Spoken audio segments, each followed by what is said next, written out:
బహిరంగ సభ విజయవంతం కావాలని సభా ప్రాంగణంలో బీజేపీ నేతలు పూజలు నిర్వహించారు. వేములవాడ రాజ్యంను దర్శించుకున్న అనంతరం మోదీ సభకు వస్తారని తెలిపారు. దేశం మొత్తం నరేంద్ర మోడీ మూడోసారి ప్రధాని కావాలని కోరుకుంటున్నారని, కరీంనగర్ ఎంపీ అభ్యర్థి బండి సంజయ్ను భారీ మెజార్టీతో గెలిపించాలని కోరారు.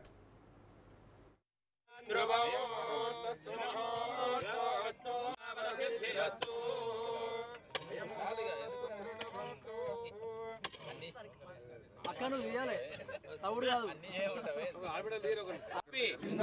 సంతు వచ్చిన వారు సర్ एक बार रुको नियम समर्पयामि वदानिक स्नानम ओमा बोहितामयो भवस्नान ऊर्जे विधाना महेरणा यक्षुदे शिवतमोर्दस्य भाय धर्मेंद्र जी देंगे बाइट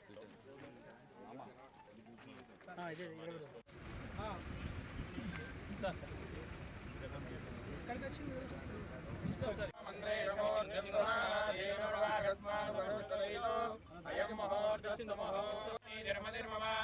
ఐదో తేదీన ఉదయం 8 గంటలకు భారత ప్రధానమంత్రి కోట్లాది మంది ప్రజల అభిమానాన్ని చూరగొన్న గౌరవ నరేంద్ర మోడీ గారు మన వేములవాడకు ఇచ్చేస్తున్నారు.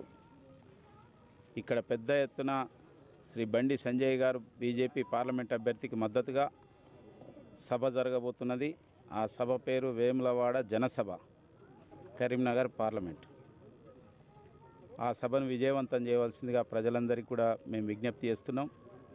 ఇప్పుడే బీజేపీ సంఘటన ప్రధాన కార్యదర్శి శ్రీ చంద్రశేఖర్ గారు, మా మిత్రులు, మేమందరం కలిసి ఈ యొక్క సభ విజయవంతం కావాలని భూమి పూజ కూడా నిర్వహించడం జరిగింది. మన తెలంగాణ ప్రజలు అదేవిధంగా చుట్టుపక్కల ఉన్న యొక్క అనేక రాష్ట్రాల నుంచి కూడా మన రాజరాజేశ్వర స్వామిని కొలవడానికి, పూజించడానికి నిరంతరం కూడా వస్తుంటారు, నిత్యం వస్తుంటారు. అటువంటి రాజరాజేశ్వర స్వామిని కూడా మన దేశ ప్రధానమంత్రి నరేంద్ర మోడీ గారు 8వ తేదీన దర్శనం చేసుకొని ప్రత్యేక పూజలు నిర్వహిస్తారు.